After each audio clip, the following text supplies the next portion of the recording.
अस्सलाम वालेकुम नाज़रीन हज़रात, मैं हूं अली शराब और आप देख रहे हैं तस्नीम टीवी। हिंद की इस सरजमीन पर न सिर्फ मर्द बल्कि खवातीन भी काबिल और दिलेर हैं। इसकी मिसाल है बेगम हजरत महल। एक मुसलमान तब तक अधूरा है जब तक उसकी माँ दीनदार नहीं हो।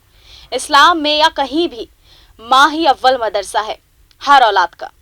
जब माँ शेरनी हो तो औलादें खुद जाबाज पैदा होती हैं और औरतों में ये जाबाजी शामिल है। ये कौन बताया है? इस खातून ने बताया है। बिल्कुल, आइए जानते हैं कौन है ये और क्यों हिंद में इनका नाम बड़े शान से लिया जाता है और इनको आज भी याद किया जाता है।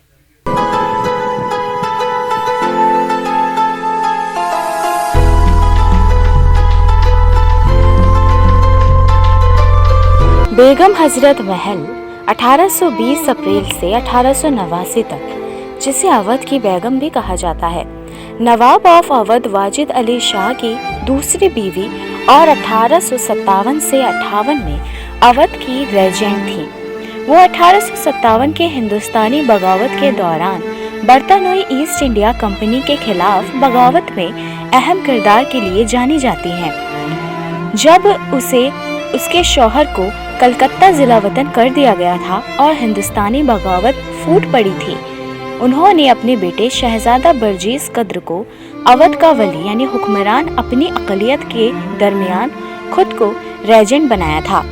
ताहम वो एक मुख्तसर दौर हुकूमत के बाद इस किरदार को तर्क करने पर मजबूर हो गई। आखिरकार उन्हें नेपाल में हालौर में पनाह मिल गई। उनका इंतकाल 1889 नेपाल में हुआ। बगावत में उनके किरदार ने उन्हें हीरोइन का दर्जा दिया है। बेगम हजरत महल का नाम मोहम्मदी खानम था और वो फैजाबाद अवध हिंदुस्तान में पैदा हुई थी।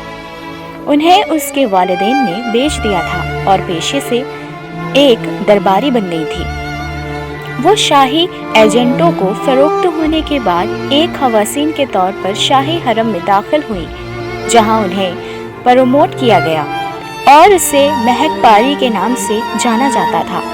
अवध का बादशाह आखिरी ताजिर अवध वाजिद अली शाह उनकी छोटी बीवी बनी। 1856 में अंग्रेजों ने अवध पर कब्जा कर लिया और वाजिद अली शाह को कलकत्ता जिला वतन कर दिया गया। नवाब से तलाक के बावजूद बलाखिर उन्होंने रियासत अवध के अमूर की जिम्मेदारी संभाली थी। बेहतर ज़रियाई की ज़रूरत की बात करी जाए तो वो एक बहुत बहादुर खातून थी। आगे बढ़ते हैं और जानते हैं आपके जरिए से की गई हिंदुस्तान की मोहब्बत और बगावत के किस्से पर जद्दोजहद और साथ ही आपकी पहली की जिंदगी के हाल को भी इस रिपोर्टाज में।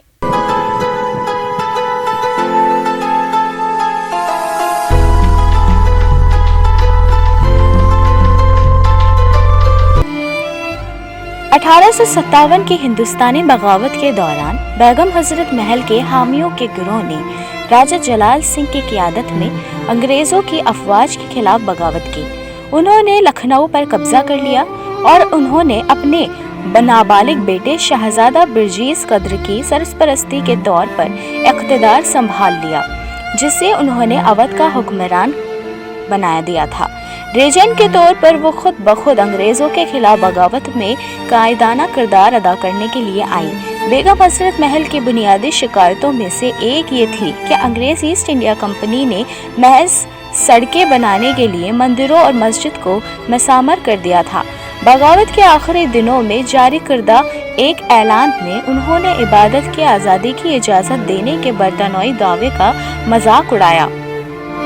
खंजीर को खाना और शराब को पीना, चिकनाई वाले कारतूस को काटना और सुअर की चर्बी को मिठाई में मिलाना, सड़कें बनाने के बहाने हिंदू और मुसलमानों के मंदिरों को तबाह करना, गिरजाघर बनाना, ईसाई मजहब की तबलीग के लिए पादरियों को सड़कों पर भेजना, इंस्टीट्यूट करना, अंग्रेजी स्कूल और लोगों को अंग्रेजी अलूम सीखने के लिए माहिना वजीफा देते थे, जबकि हिंदू और मुसलमानों की इबादत गाहें आज तक बिल्कुल नजरअंदाज हैं।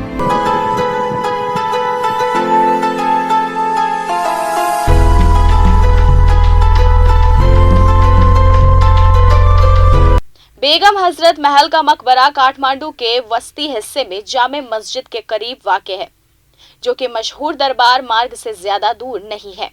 इसकी देखभाल जामे मस्जिद की मरकजी कमेटी करती है।